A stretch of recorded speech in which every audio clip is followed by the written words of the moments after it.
Presidente Jair Bolsonaro volta a atacar urnas eletrônicas em encontro com embaixadores. E tem conversa sobre exportações de grãos com o presidente ucraniano, que pede sanções à Rússia. Temperatura recorde na Europa provoca mortes e até derrete pista de aeroporto. Desmatamento na Amazônia em 3 anos foi do tamanho do estado do Rio de Janeiro. Países decidem unir esforços contra a varíola do macaco. Vida começa a voltar ao normal na 25 de março, em São Paulo, onde é preparada a demolição do prédio que pegou fogo. Ministério da Justiça suspende 180 empresas de telemarketing. E quem faz exercícios apenas aos finais de semana pode ter resultados parecidos, como se fosse todo dia à academia. Agora, no Jornal das 22.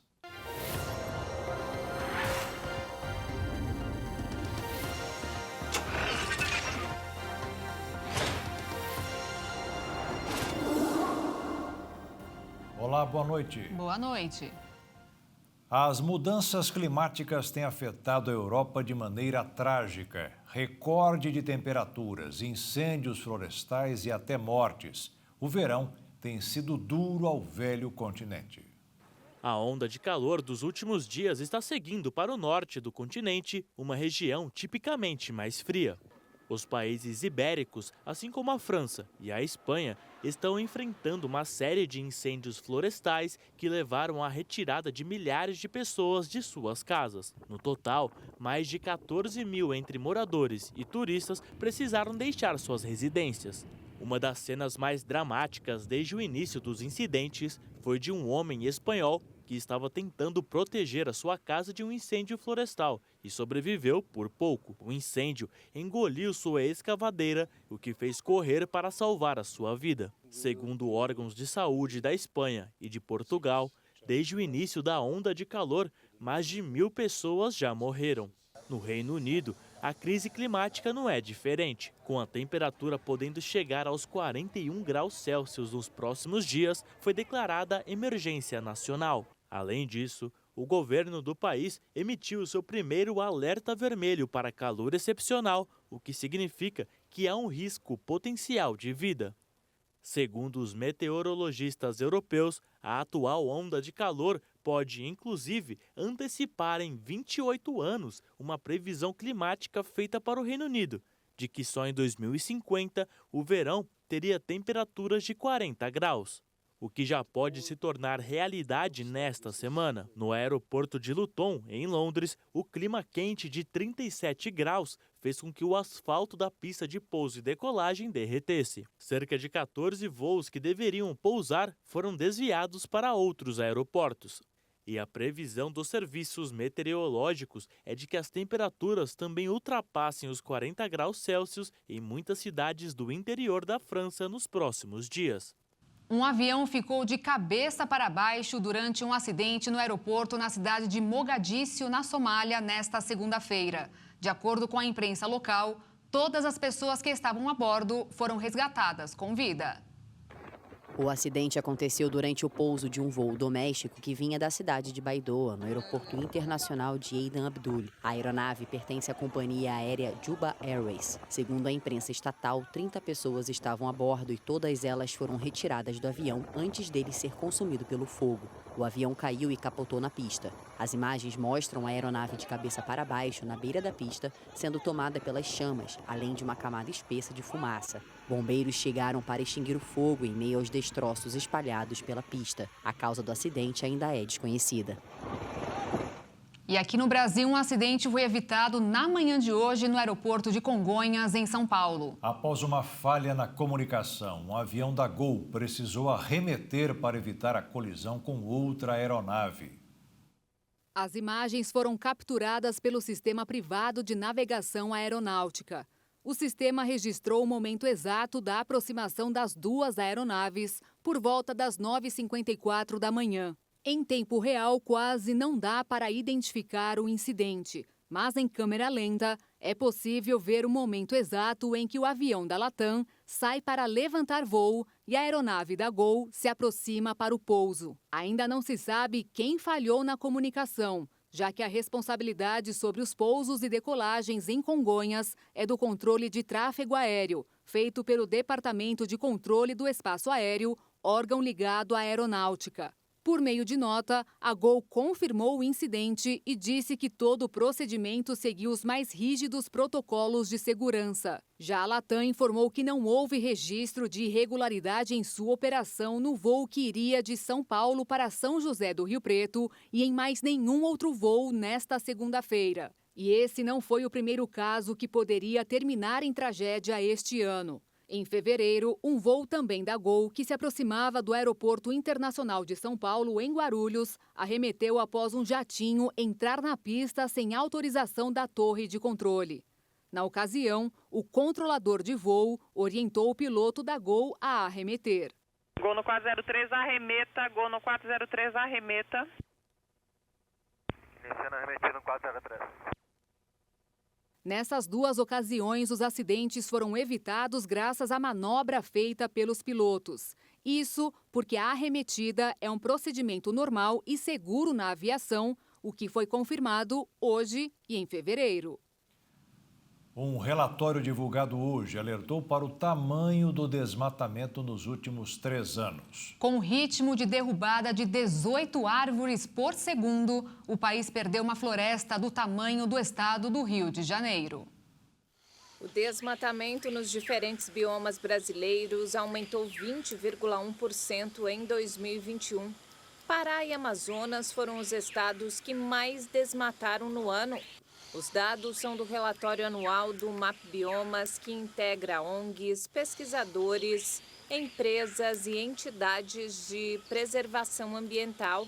Do total da área desmatada em 2021, 59% se concentrou na Amazônia, seguida pelo Cerrado, que respondeu por 30,2% da área explorada, pela Caatinga, com 7%, pela Mata Atlântica com 1,8% e pelo Pantanal com 1,7%.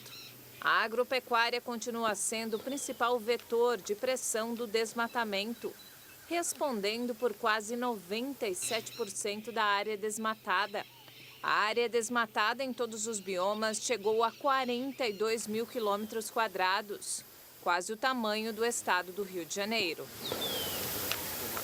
Na maior parte do Pantanal, as tradicionais cheias praticamente desapareceram. Como passou a faltar água até para os rebanhos, muitos pecuaristas estão perfurando poços artesianos para contornar o problema. Com chuvas cada vez mais escassas, o Pantanal sofre pelo 4º ano seguido com a estiagem que atinge a região. Você vai andar aí 40, 50 km, você não vê água na estrada, tudo seco.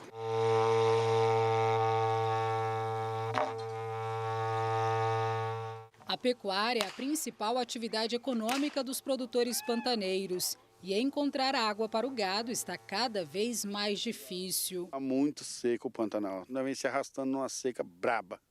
Braba, não tem água para nada. Está difícil. Como é que faz para dar água para o gado? A gente tem que pedir nas fazendas, né? Para os capatazes, para os donos, para os gerentes, para eles arrumarem, né? Para a gente dar água, senão não tem condições de tocar. Escassez de água até para os animais silvestres da região. A planície, internacionalmente reconhecida como a maior área alagável do mundo, tem cada vez menos áreas úmidas. Com as altas temperaturas, poucas baías resistem, outras secam rapidamente. Ainda deu uma chuvinha até melhor esse ano. Não está o mesmo Pantanal, né, com água. Você achou que o Pantanal fosse assim, tudo sequinho, ou você achou que tivesse um pouco mais de água? Eu pensei que tinha um pouquinho mais de água. Tá seco. Tá seco? Ficar só um pouquinho sem água não deixa de ser bonito. O movimento tradicional de retirada do gado da parte baixa para as regiões mais altas, no período da cheia, agora se inverte. Os produtores vão em busca de água e pasto nas regiões mais baixas, para evitar perder os animais. Nós estamos, tipo assim, na metade da seca, né? Nós temos ainda agosto, que é muito ruim, temos setembro também, que é ruim, e outubro também não é muito bom, começa a chover, porque as primeiras chuvas pode ser grande do jeito que for, mas ela cai, com 2 dias some tudinho, porque está muito seco, né? E é areia. Até os mais experientes, com décadas de trabalho no Pantanal, se assustam com a situação. Esse dia atrás lá, nós não jantemos porque não tinha água. Ficou sem água. E parece que está secando cada vez mais e vai secar mais. Esse aqui é o famoso curichão do Rio Negro. Na retirada da boiada em 2018, a correnteza era tão grande, muitos animais rodaram. Alguns tiveram que ser resgatados. Agora, 4 anos depois, estamos conferindo uma estiagem muito forte. Os produtores foram em busca de uma solução antiga aliada à tecnologia. Construção de poços artesianos movidos à energia solar. Sem água na superfície, a alternativa foi buscar no subsolo para enfrentar longos períodos de estiagem. Hoje a gente tem um recurso bom aí que ajudou a gente, são as placas solares, né? A gente faz bastante poço para oferecer uma água de qualidade, fornecer para os animais, porque essa seca está forte. São 2 placas solares, né? E uma bomba. Aí você direciona a água para onde você quiser. Você quer mandar ou para uma caixa d'água, mandar para um tanque. Você vai aqui, nós fazemos muito aqueles buracos de draga, né? Aquelas represas que a gente fala. Aí você puxa a mangueira, joga lá dentro e deixa diariamente. E a profundidade? Aqui tem vários lugares, dependendo do lugar. Tem de 8 metros, 9 metros, tem até 15 metros, dependendo do lugar. Porque aqui a água é fácil, né? Aqui no Pantanal, porque é um lugar que sempre alagou muito, porque é bem plano. Então é facinho de você conseguir água. Como as bombas funcionam com energia fotovoltaica, os produtores não têm gasto com a tarifa de luz, apenas com investimento de instalação. Eu gastei R$8.000. Hoje deve estar em torno de 10, tem até de 15, na realidade, entendeu? Tem umas maiores, né? Tem um custo, mas vale a pena. E veja a seguir, Ministério da Justiça suspende a atividade de 180 empresas de telemarketing. E ainda, a vida começa a voltar ao normal na 25 de março em São Paulo, onde é preparada a demolição do prédio que pegou fogo.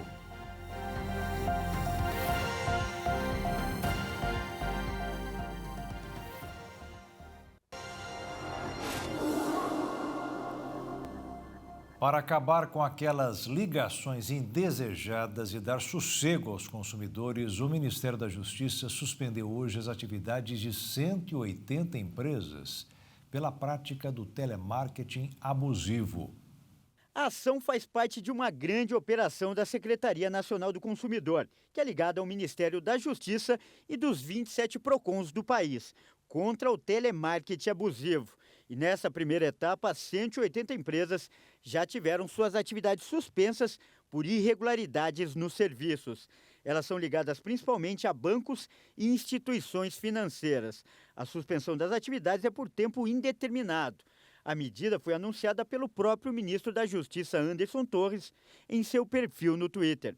A publicação feita no Diário Oficial da União desta segunda-feira afirma que a medida cautelar determina a suspensão dos serviços que vise o contato com o cliente para oferta de produtos e serviços sem o prévio consentimento do consumidor. A decisão prevê ainda multa diária de R$1.000 às empresas que descumprirem a regra. 16 estados e o Distrito Federal reduziram hoje o ICMS cobrado sobre o etanol hidratado vendido nos postos. Em São Paulo, a medida deverá representar uma queda de 17 centavos no preço do litro vendido aos motoristas. Segundo a Agência Nacional de Petróleo, a redução feita pela união da alíquota do ICMS sobre os combustíveis provocou uma queda no preço do etanol em todo o país de 2,4%. Em média, o litro custou R$ 4,04, mas como gasta mais do que a gasolina, é mais competitivo apenas em 2 estados, Mato Grosso e São Paulo. Em Campo Grande, no Mato Grosso do Sul, o PROCON iniciou uma fiscalização para garantir que a queda do ICMS chegue mesmo às bombas dos postos de combustível. No caso da gasolina, a queda do ICMS foi de 30% para 17%, no etanol de 20 para 17. A questão é que houve uma normativa federal para que os PROCONs de todo o país fizessem uma ação para verificar se os postos estão informando ao consumidor a diferença. O consumidor tem que obter facilmente, não tem informação quanto ao tamanho da placa, né? Mas sim a clareza da informação, a ponto que eu saiba o que eu estou pagando de combustível e o que eu estou pagando de tributo, quais os percentuais. Então, se eu estou pagando 17% de ICMS, essa informação ela tem que estar clara para o consumidor, para que ele possa perceber facilmente. A superintendente em substituição do PROCON de Mato Grosso do Sul explica ainda que o PROCON continua a ação fiscalizatória e, caso encontrada irregularidade, o posto é passível de multa. A gente tem que identificar quem não está repassando para o consumidor através da percepção do preço praticado. Aí sim, o órgão pode, obtendo as notas de entrada e saída, instaurar um processo administrativo e aplicar sanção de multa ao posto que tiver, no caso, enriquecendo sem causa, ou seja, que não estiver repassando, né, essa alíquota nova ao consumidor. O governo federal não regulamentou como tem de ser essa divulgação. Neste posto de combustíveis, por exemplo, foram colocadas placas como aquela ali. São duas. A primeira com valores antes da alteração legal. A gasolina custava R$ 6,99. Eram pagos 61 centavos de PIS e COFINS, 7 centavos de CID e 1,70 de ICMS. O etanol registrava R$ 4,75 no preço na bomba, com 24 centavos de PIS e COFINS e 84 de ICMS. Na outra tabela, valores atualizados. Gasolina a R$ 4,09 na refinaria, ICMS de 79 centavos e impostos federais zerados. Etanol a R$ 3,06 na usina, com 71 centavos de ICMS e tributos da União também zerados. Após uma sequência de baixas, hoje os preços estão estabilizados. Começando mais uma semana no mercado financeiro, o dólar fechou em alta, acompanhando a piora no desempenho de alguns ativos de risco no exterior, conforme investidores avaliavam as perspectivas para o crescimento econômico global antes de decisões de política monetária de grandes bancos centrais. A alta foi de 0,37%, encerrando o dia em R$ 5,42 na venda. A Bolsa de Valores subiu 0,38%, com 96.916 pontos. O governo começou hoje a pagar mais uma parcela do Auxílio Brasil para 18 milhões de beneficiários. O valor continua de R$ 400. O acréscimo de R$ 200 autorizado pela proposta de emenda dos benefícios só será pago a partir do calendário de agosto. Com isso, o valor passará para R$ 600 até o fim do ano. Os primeiros a receber são os beneficiários com final 1 no NIS. Amanhã é a vez de quem tem o final 2. Na quarta-feira será a vez de beneficiários com o NIS de final 3. A ordem vai até o dia 29 de julho, quando o pagamento será feito para pessoas com NIS de final 0.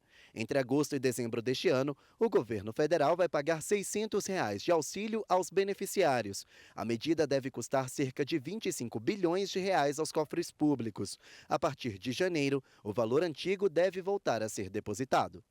Começou nesse fim de semana a preparação para a demolição do prédio de 10 andares que pegou fogo na semana passada, próximo à rua 25 de março, no centro de São Paulo. Hoje, quase todo o comércio da região funcionou normalmente e nossa equipe de reportagem acompanhou a movimentação. Olha só, a movimentação aqui na região da rua 25 de março parece já ter praticamente voltado ao normal nesta segunda-feira. Olha só, bastante gente por aqui, muitos carros circulando, o pessoal já voltando a fazer suas compras, porque no final de semana a Prefeitura anunciou a liberação para a reabertura da maioria do comércio aqui da região da 25 de março, depois que o prédio de 10 andares começou a pegar fogo no domingo retrasado. Foram 4 dias para o combate a esse incêndio. Aí houve o risco, então, de que esse prédio viesse ao chão. Agora, ele vai ser demolido de cima para baixo no final de semana. Foi montado aqui um canteiro de obras que está coberto por esses tapumes que vocês podem ver.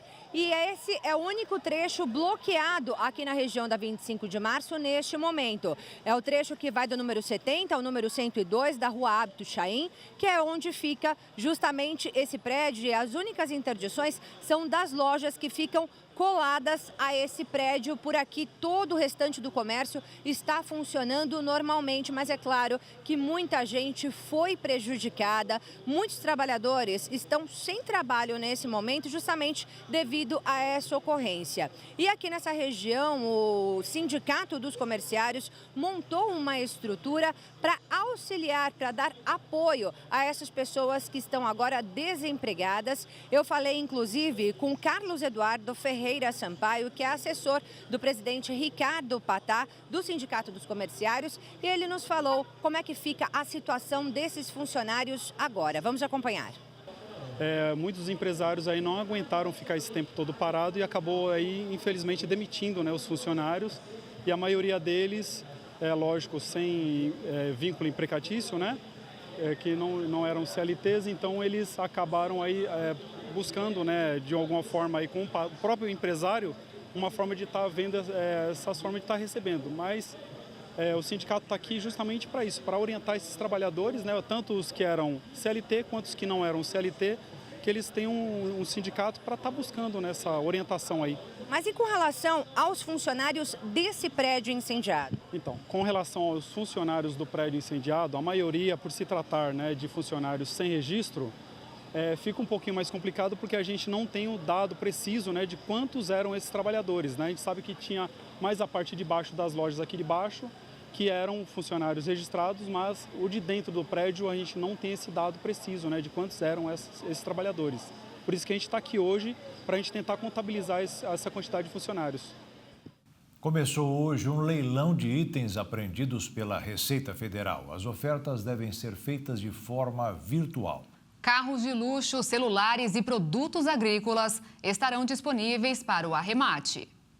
No total, são 206 lotes com preços que variam de 800 a R$ 1.300.000. Um dos itens mais procurados é um carro da marca Porsche do ano de 2003, que tem o lance mínimo de R$ 120 mil. Todo o processo será feito pela internet, pelo sistema receita.fazenda.gov.br.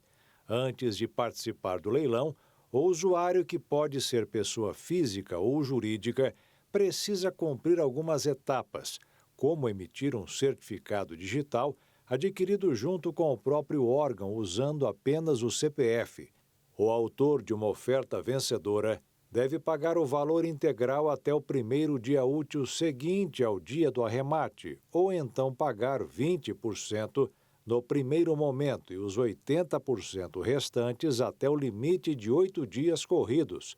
As propostas poderão ser enviadas pelo site da Receita até o dia 26 de julho e o leilão acontece no dia seguinte, dia 27. E veja a seguir. O presidente Jair Bolsonaro reforça críticas às urnas eletrônicas. E veja também, Confederação Nacional do Comércio revê para cima a previsão do crescimento da economia este ano.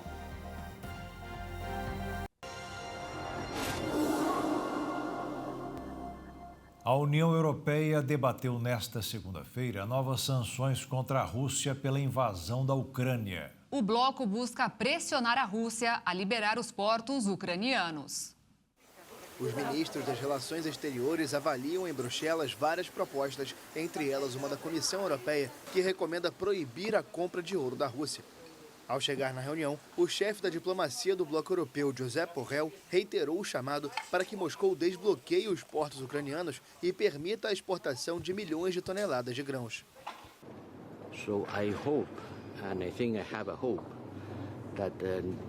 Espero e creio que tenho uma esperança que esta semana seja possível chegar a um acordo para desbloquear Odessa e outros portos ucranianos.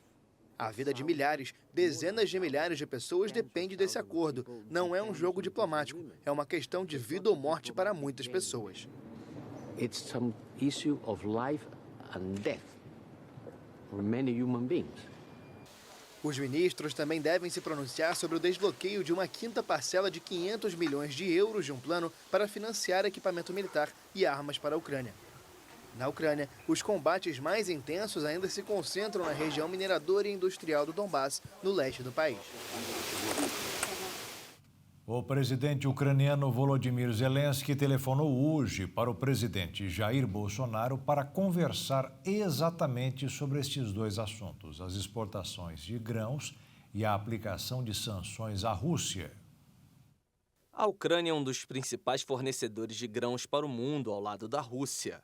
Zelensky reforçou a Bolsonaro o pedido de sanções contra o Kremlin. Após o telefonema por meio das redes sociais, o presidente ucraniano disse que discutiu com o líder brasileiro a importância de retomar as exportações de grãos ucranianos para prevenir uma crise global dos alimentos provocada pela Rússia. Zelensky pediu que todos os parceiros comerciais se unam às sanções contra o agressor. O governo brasileiro ainda não se manifestou sobre a ligação. A conversa aconteceu dias depois de Bolsonaro anunciar que o Brasil pode começar a receber óleo diesel da Rússia em 60 dias. Em fevereiro, dias antes do conflito no leste europeu, o presidente brasileiro viajou a Moscou e se reuniu com o líder do país, Vladimir Putin. Zelensky vem buscando o apoio de líderes de todo o mundo para conseguir desbloquear as exportações de grãos em seu país. A maior parte da produção está parada em portos atualmente controlados pela Rússia. Na semana passada, representantes dos dois países e da ONU se reuniram em Istambul, na Turquia, para tentar destravar as negociações sobre as exportações. Em discurso para embaixadores no Palácio da Alvorada, o presidente Jair Bolsonaro questionou a segurança das urnas eletrônicas, citando uma investigação da Polícia Federal que apurou uma invasão hacker ao sistema do TSE em 2018.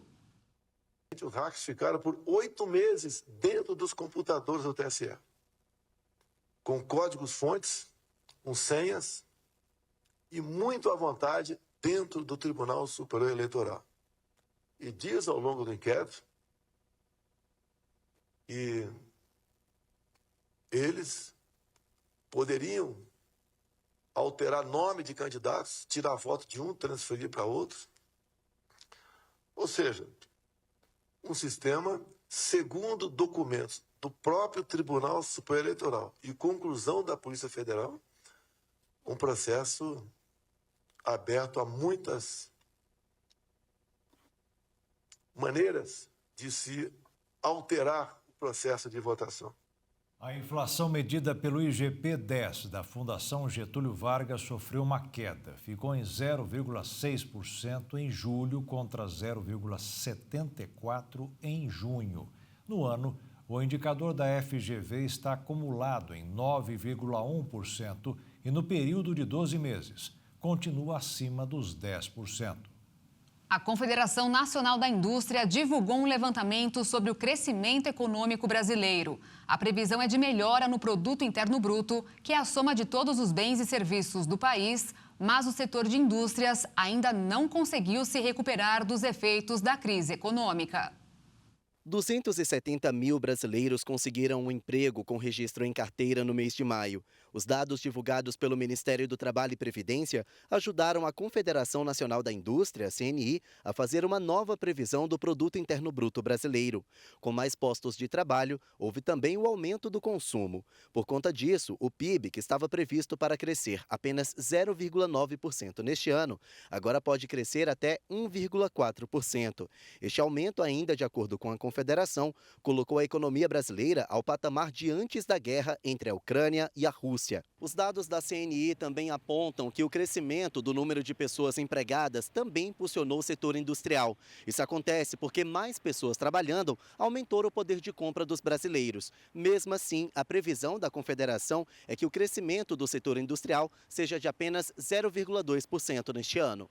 Insumos caros, por uma pressão de custo que tem tido no Brasil e ao redor do mundo, e principalmente também falta de insumos para uma série de atividades, principalmente na atividade de produção de veículos. Para este economista, o baixo crescimento industrial pode afetar a economia brasileira. Ele ressalta que os investimentos no setor são primordiais para a recuperação do PIB. As previsões subiram para 1,5% até 2%.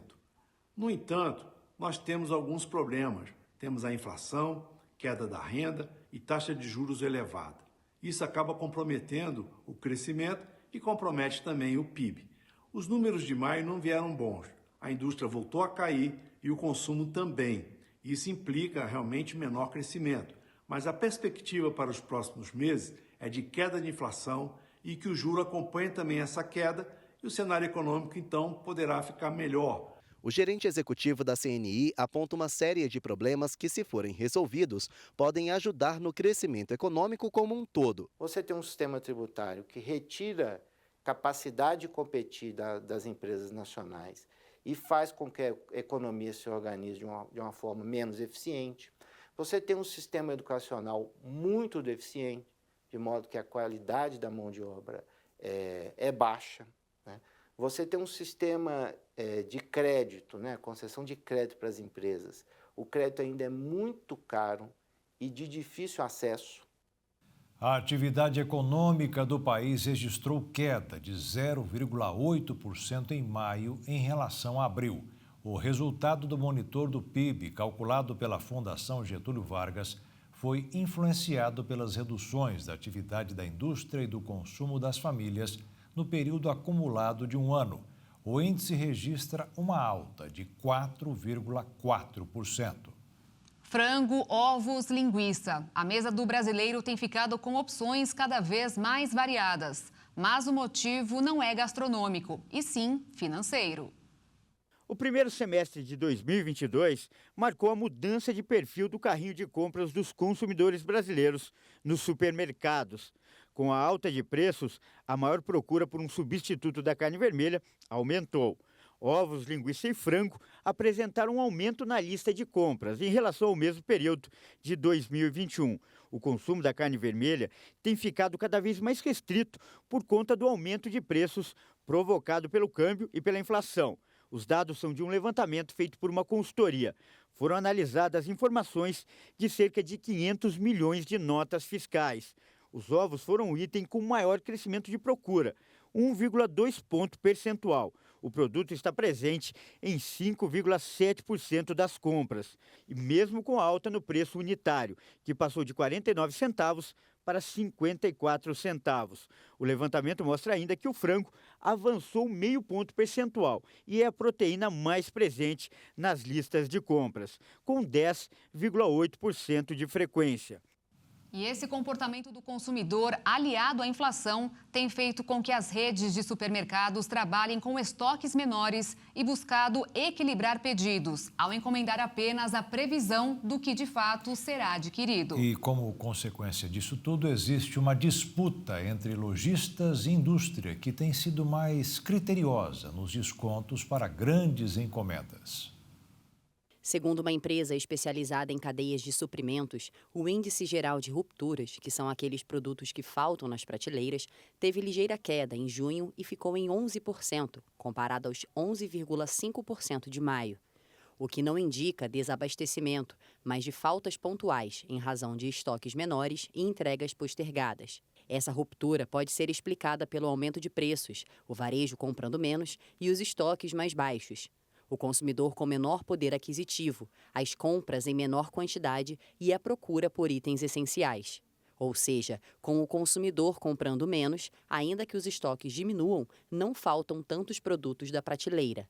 Aliás, segundo informações da empresa, o varejo alimentar vem trabalhando com o menor índice de estoques em 2 anos, o que indica que as redes varejistas estão aprendendo a calcular a demanda do ponto de vista do consumidor. Já a Associação Brasileira de Supermercados afirmou que a entidade tem estimulado os associados a negociar mais intensamente com a indústria para entender os aumentos de preços e identificar algumas altas injustificáveis. Atitude que não tem causado desabastecimento nas lojas. Para a Brás, isso ocorre porque, na tentativa de melhorar o preço de compra da mercadoria, os estoques diminuem e faltam determinados itens nas gôndolas até que se chegue a um acordo com o fornecedor. E como a demanda está menos aquecida, essas quebras estão menos frequentes. Para Joelson Sampaio, professor de economia da FGV, o cenário de inflação eleva o desafio para a indústria e varejo na mesa de negociações.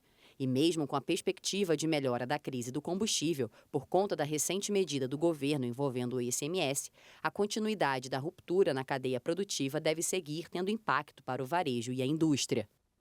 E veja a seguir, capitais começam a vacinar crianças de 3 a 5 anos de idade contra a Covid. E ainda, pesquisa revela que pessoas que fazem exercícios apenas aos fins de semana podem ter benefícios parecidos com aquelas que vão todo dia à academia.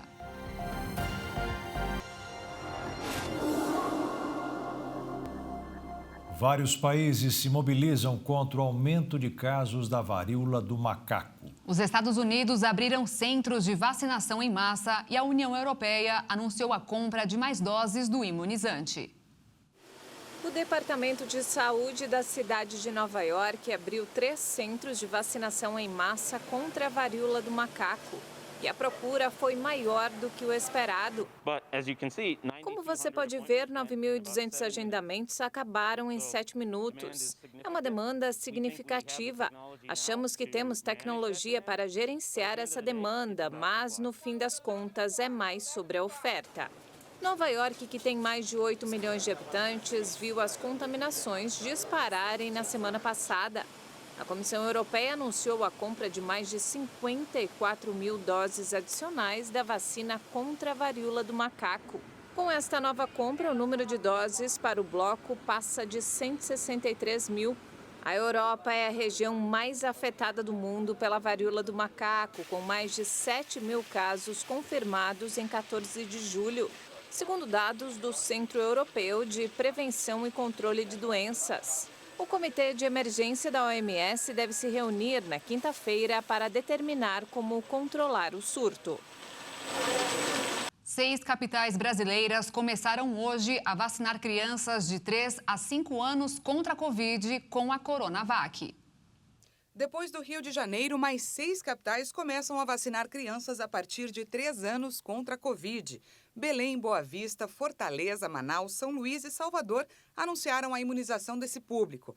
A vacinação de crianças de 3 e 4 anos teve início depois que a Agência Nacional de Vigilância Sanitária autorizou, no dia 13 de julho, o uso de doses da Coronavac para esse público. Até então, o Brasil só tinha vacina da Pfizer autorizada para crianças com 5 anos ou mais. Em Belém, no Pará, a nova etapa da vacinação fica disponível em UBS, shoppings e 3 hospitais. A expectativa é imunizar 30 mil crianças na capital paraense. Em Boa Vista, Roraima, a prefeitura informou que as doses da vacina para essa faixa etária estarão disponíveis em 13 unidades básicas de saúde. Na capital cearense, a aplicação das doses nas crianças de 3 a 5 anos começa mesmo sem o estado ter doses suficientes para a imunização. Em Manaus, no Amazonas, as crianças podem ir a um dos 37 pontos de atendimento para receber a primeira dose da Coronavac. Em São Luís, no Maranhão, a prefeitura anunciou o início da vacinação para o grupo infantil em um dos 51 postos espalhados pelo município. A vacina também já está disponível em 37 postos de Salvador, na Bahia. O município do Rio de Janeiro continua vacinando as crianças de 4 anos contra a Covid. A partir de quarta-feira, vai ser a vez de crianças de 3 anos receberem o imunizante na capital fluminense. O São Paulo realizou um boletim de ocorrência contra 2 torcedores do próprio clube que praticaram atos racistas contra um torcedor do Fluminense durante a partida entre os clubes ontem no estádio do Morumbi. Mais um caso de injúria racial ganha espaço no meio do futebol brasileiro. Após um empate em 2-2 entre São Paulo e Fluminense, um torcedor do clube carioca utilizou as redes sociais para publicar um vídeo onde um homem com a camisa do São Paulo imita um macaco em direção a ele. Após o caso, o clube paulista disse que não medirá esforços para que os agressores sejam identificados, punidos e impedidos de frequentar estádios de futebol. O Fluminense também comentou sobre o episódio em suas redes sociais e disse estar à disposição de seu torcedor e que repudia severamente qualquer ato discriminatório. Por conta do episódio, o São Paulo poderá ser punido pela Justiça Desportiva. Já os 2 autores das agressões deverão responder criminalmente. A janela de transferências do futebol brasileiro foi aberta hoje. Até o dia 15 de agosto, os clubes poderão realizar a inscrição de jogadores e reforçar o elenco para a sequência da temporada. Nesse primeiro dia, alguns estrangeiros desembarcaram no país. O período de transferência sempre mexe com a paixão do torcedor brasileiro e enche de expectativa os apaixonados por futebol que esperam a chegada de alguns craques para reforçar o elenco do clube do coração. Os corintianos iniciaram a semana com a notícia da volta do zagueiro Balbuena. Velho conhecido da torcida, o paraguaio de 30 anos volta por empréstimo de uma temporada após uma rápida passagem pelo futebol russo. Em sua estreia pelo Timão, ele conquistou o Campeonato Brasileiro em 2017 e o Campeonato Paulista em 2017 também e 2018. Já o atual bicampeão da América foi até o futebol argentino para buscar o tão sonhado camisa 9, que a torcida espera desde o início da temporada. Essa semana, os atacantes Flaco Lopes, vindo de Lanús, e Merentiel, recém-chegado do Defensa e Justiça, podem estrear pelo clube na quinta-feira, quando o Palmeiras enfrenta o América Mineiro pelo Campeonato Brasileiro. Os jogadores estão recebendo muitos elogios da comissão técnica e chegam para ser a cereja do bolo da equipe de Abel Ferreira. Já no Rio de Janeiro, o Flamengo apresentou o meio-campista Arturo Vidal. O chileno chega ao rubro-negro após uma consagrada carreira no futebol europeu, com passagens pelo Bayern de Munique, Inter de Milão e Juventus de Turim. Ele chega para suprir a ausência de William Arão, recém-transferido para o Fenerbahçe da Turquia, equipe comandada pelo ex-flamenguista Jorge Jesus. Outro reforço flamenguista é o atacante Everton Cebolinha, que foi regularizado junto à CBF e deve estrear pelo clube na próxima quarta-feira, na partida contra o Juventude, pelo Brasileirão. E nós aqui no Jornal das 22 sempre falamos sobre práticas benéficas para a saúde e a atividade física, né, Beatriz? Exatamente, com certeza. Só que um novo estudo mostra que se você é daquelas pessoas que acreditam que praticar esportes apenas aos fins de semana seja bom, você está certo. O estudo foi elaborado pela Escola de Medicina da Universidade Federal de São Paulo, em parceria com 5 universidades estrangeiras, e utilizou dados de um levantamento com mais de 400 mil adultos pelo mundo. Segundo a pesquisa, para que os exercícios de finais de semana sejam positivos à saúde, é necessário que as pessoas cumpram um mínimo de 150 minutos de atividades moderadas, 75 minutos de atividades intensas ou a combinação equivalente das duas. A investigação chegou à conclusão de que as pessoas que fazem atividades apenas aos finais de semana obtêm benefícios para a saúde semelhantes a quem tem regularidade acima de 3 sessões semanais. Entre os ganhos para a saúde identificados no estudo estão a redução na taxa de mortalidade por todas as causas, prevenção de doenças crônicas não transmissíveis como a diabetes tipo 2, doenças cardiovasculares e alguns tipos de câncer. Contudo, o estudo não faz um recorte sobre qual tipo de exercício deve ser levado em consideração para alcançar os resultados desejados. Segundo especialistas, a recomendação ideal é associar exercícios aeróbicos com 2 sessões de fortalecimento muscular no mesmo período. Para quem deseja iniciar uma atividade física, é indicado procurar ajuda profissional para evitar o risco de lesões. No caso das pessoas a partir dos 40 anos, é recomendado que seja feita uma avaliação médica para identificar se há alguma condição clínica que precise ser observada. Mas o mais importante é iniciar as atividades e melhorar as condições de saúde do seu corpo. E o Jornal das 22 termina aqui. Obrigada pela sua companhia, um ótimo fim de noite, início de semana para você e até amanhã. Boa noite, fique na paz. Tchau.